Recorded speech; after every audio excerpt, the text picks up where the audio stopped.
ना fast forward. मी वसंत नारोलकर. मी धौरुक बरोबर गेली 5-6 वर्ष काम करतोय. जेव्हापासून या धौरुक संस्थेन सुरुवातीक ट्री ऑफ होप हो उपक्रम चालू केलेलो तेव्हापासून मी धौरुक संस्थेबरोबर आसा.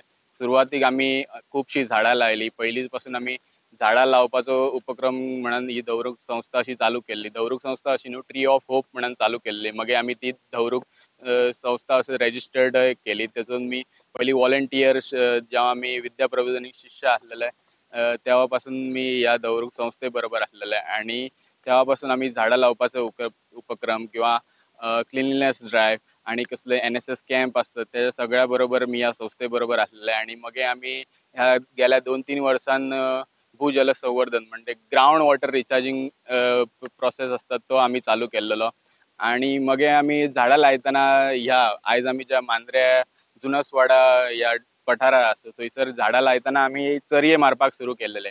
तर आम्ही असं ऑब्झर्व केला ज्या झाडांच्या मुनात आम्ही चरये मारलेले थंयसर पाणी साठवून त्या झाडांचो कलर किंवा ती झाडां जेव्हा गरमीचे दीस येतात तेव्हा ती ताजी उरतात आणि बाकीच्या कम्पेअर्ड टू ज्या झाडांच्या मुनात चरये नसलेले त्या झाडांपेक्षा ही झाडां ज्या मुनात चरये असलेले ती झाडां बरी ताजी आणि त्यांची पानां हिरवीगार रावलेली. सो थंयसून आमकां असा कळला की जेव्हा आम्ही चरये मारतो आणि त्या पावसाचं पाणी त्या चरयेनी साठवान रावता तेव्हा ती एरिया थंयसर मॉइश्चर क्रिएट जाता आणि थंयसर मगे आनीक बाकीची ह्या जुनसवाड्याच्या एरियार जर पयली ह्या 2-4-5 वर्सांनी जर ट्रान्सफॉर्मेशन पयला जाल्यार हयसर जी चार आसा किंवा बारीक बारीक झाडी जे असत ते खूप क्रिएट जाल्लेले असत.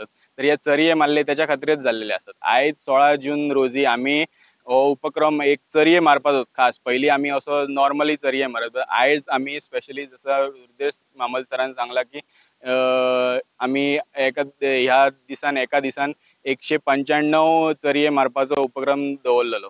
तर हो स्पेशली आयचो दीस हे चरये मारपाकच दवरलो कारण हेंचो आमकां इम्पॉर्टन्स कळलेलो आसा की जेव्हा पाणी ह्या चरयांनी जिरतला आणि भितर जमनीत दवरतला तेव्हा तो ग्राउंड वॉटर जो आसा जसो आम्ही आमचो ग्राउंड वॉटर रिचार्जिंग जी आम्ही बॅरला पोरतू आणि बॅरलासून पाणी जा भितर जिरयतू त्याच प्रकारचो हो उपक्रम आसा. बॅरला आम्ही खुबश्या जाणां आमकां विचारता तुम्ही हो प्रोजेक्ट कित्याक करतात, कसो करतात, काय करतात. तर खुबश्या जाणांक वयल्या वयर मातशी आयडिया आसा बट इन डिटेल काय खबर ना. तर बॅरलान जेन्ना पाणी वयता आम्ही छपरा वयला किंवा असत जो व्हांवन येता त्या पाणी जमनीत जिरयतू त्या प्रेशरान थंयसर त्या पाणी जमनीत जिरता आणि सकयल जे ग्राउंड एकदम जमनी भितर जे रेझर्वॉयर्स असतात पाण्याचे त्या पाण्यापर्यंत ह्या जिरता त्या पाणी झरे क्रिएट करता आणि 4-5 वर्सांनी ते झरे क्रिएट जातात आणि मागीर 4-5 वर्सांनी परत जेव्हा ह्या होणक्यांनी पाणी जिरतले ते झऱ्या थ्रू ते ग्राउंड वॉटर जे रेझर्वॉयर्स आहेत ते फील जातले. सो शालेय माध्यमातून किंवा कॉलेजच्या माध्यमातून भुरग्यांक कळपाची गरज आसा की फुडें पाणया खातीर कितकी झगडी जावं शकता किंवा पाणी आमकां मेळटला फ्रेश वॉटर मेळटला की कसला पाणी आमकां यूज करपाक मेळटला. आम्ही गोव्यान सध्या सुखी आसूं कित्याक आमकां बरा फ्रेश वॉटर मेळटा. जशें आम्ही मेट्रोपॉलिटन सिटी जसे मुंबई पुणे किंवा दिल्ली सारख्या शहरान वचत थंयसर आमचे गोंयचे लोक जर वचत जाल्यार आमकां कळटा की थंयसर पाणयाची क्वॉलिटी काय आसा ती.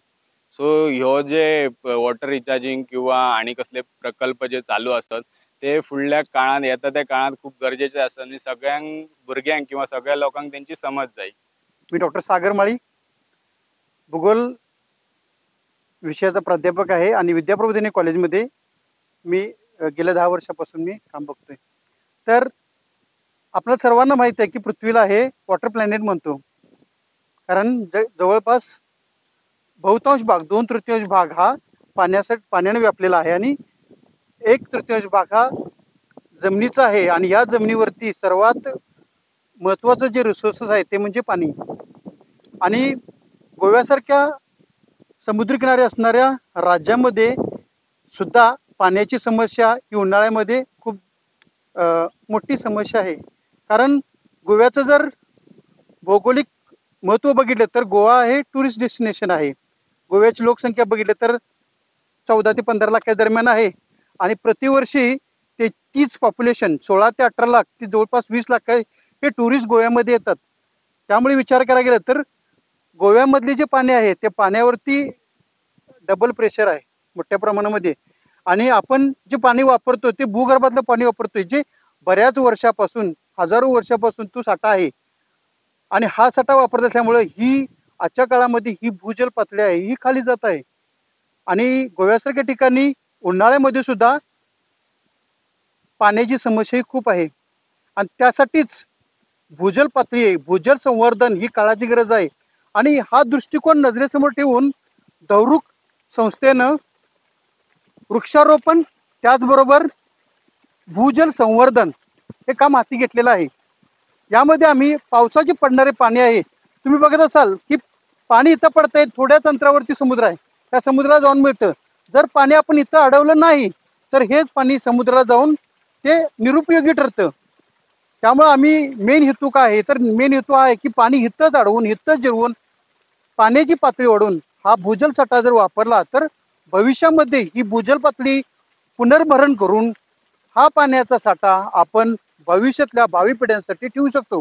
आणि त्या दृष्टिकोनानं दौरुकनं पाणी अडवा पाणी जिरवा हा जो उपक्रम हाती घेतलेला आहे तर त्या उपक्रमाला सर्वप्रथम माझ्याकडून पूर्ण सहभाग आणि शुभेच्छा आहे. आणि मी दौरुकच्या माध्यमातून सर्व गोवावासियांना अपील करतो, निवेदन करतो की सर्वांनी मिळून ह्या कार्याला हातभार लावून गोव्याच्या त्याचबरोबर भारताच्या दृष्टिकोनातून जी मोठी येणारी भविष्यातली समस्या आहे जे म्हणजे पाण्याचं जी दुर्मिळ समस्या आहे, पाण्याचं दुर्भिक्ष्य, ही पाण्याची जी टंचाई आहे पाणी टंचाईवरती मात करण्यासाठी गोवामध्ये हे जे आपण छोटे छोटे पाऊल उचलले आहेत तर त्यामध्ये तुमचा खारीचा वाटा असावा. माझे नाव प्राजक्ता परब, हांव हांगा पालये गांवांत रावता. आणि जशें की आमी सगळ्यांनी एक्सपिरियन्स केला की मार्च एप्रील स्टार्ट जालो की आमकां सगळ्यांकच उदकाची कमतरता भासता. आणि आता कमर्शियलायझेशन वाडला बट त्याच प्रमाणान वॉटर कन्जर्वेशन मात्र वाडूंक ना. गव्हर्मेंटान कॅच द रेन हो प्रोग्राम स्टार्ट केला, बट दौरुक ही जी संस्था आसा ती तेच्या पयलींच्यान वॉटर कन्जर्वेशनचे प्रोग्राम्स राबयता, भूजल संवर्धन म्हणून. आणि फाटले 1 वर्साच्यान हांव बी तेंच्या वांगडा तेंचो एक पार्ट जाला, तेंच्या वांगडा काम करता. आणि हांवें हें नोटीस केलां की तेंचे जे वॉलंटियर्स आसा ते एक नॅशनल डेज खातीर न्ही बट फूल वरस काम करता, ट्री प्लांटेशन्स करता, हे वॉटर कन्जर्वेशनचे प्रोग्राम्स राबयता. आणि हे काम खरें म्हणल्यार 2-3 मनशांनी न्ही तर सगळ्यांनी मिळून करपाचें आसा, कारण ही वॉटर कन्जर्वेशन, एनवायरमेंट कन्जर्वेशन ही आमच्या सगळ्यांचीच रिस्पॉन्सिबिलिटी आसा. सो म्हाजी तुमकां अपील आसा की तुमी बी तुमच्या प्रमाणान तुमच्यान जितले जाता तितले हेल्प करपाक जाय एनवायरमेंट कन्जर्वेशनाक. तुमी जाय जाल्यार दौरुक संस्थेचे सोशल मिडिया हँडल्स तेंचें काम पळोवंक शकता. तेंचो यूट्यूब चॅनल आसा, इंस्टाग्राम हँडल आसा दौरुक गोवा म्हणून, तुमी ते चॅक करूं शकता. तुमी आमकां फॉलो करूं शकता. आणि इफ तुमकां पॉसिबल आसा जाल्यार हांगा येवन तेंकां हेल्पय करूं शकता. बिकॉज हे वॉटर कन्जर्वेशनचें जें काम आसा ते आमची सगळ्यांची रिस्पॉन्सिबिलिटी आसा. सो म्हाजी तुमकां रिक्वेस्ट आसा की तुमी बी सगळ्यांनी हातभार लावचो आणि ह्या कामांत मदत करपाची. माझें नाव फाल्गुन रोहिदास पळोलकर. हांव आयज दिवारच्यान मांद्रे येयल्लो आसा दौरुक संस्थेच्या वॉलंटियर्सा बरोबर काम करून. हांवूय दौरुक संस्थेचो एक वॉलंटियर. आयज आमी हांगा ट्रेंचीस मारता. सो ते ट्रेंचीसान आमी पावसाचें उदक आहा ते सांठोवन उरतले आनी ह्या दोंगरार सगळी हिरवळ जातली आनी हांगा बांयो बीन आसा तांकां उदक सप्लाय जातलें. आयज काही वर्सां पयलीं आमी हो दोंगर पळयत जाल्यार कांयच नासलें हांगा. दौरुक संस्थेन आनी बाकीच्या वॉलंटियर्सांनी हेल्प करून हो आयज हिरवळ ग्रीन केल्लो आसा. म्हाका ह्या संस्थे बरोबर काम करपाक बरें दिसता कित्याक जाणा आमी पळयता सोशल मिडियार लोक विडियोज बीन घालता पूण ते विडियोज काडूनच ते काम करता. पूण हांगा खरेंच काम केलें वयता. भुरगे येता आपूण स्वता येता, स्वता सांगता आपूण आपल्याक करपाची इच्छा आनी करता भुरगे तेका. हें काम करूंक म्हाका भरपूर बरें दिसता. आमकां तें फ्युचराक बरें. ही जर तुमकां बी दिसता ह्या कामाक जॉयन करचें जाल्यार सोशल मिडिया दौरुक गोवा म्हणून तेंचो ह्या अकावंट आहा, तुमी तेका फॉलो करचें आनी मॅसेज करची की आमी बी जॉयन जावंक शकता.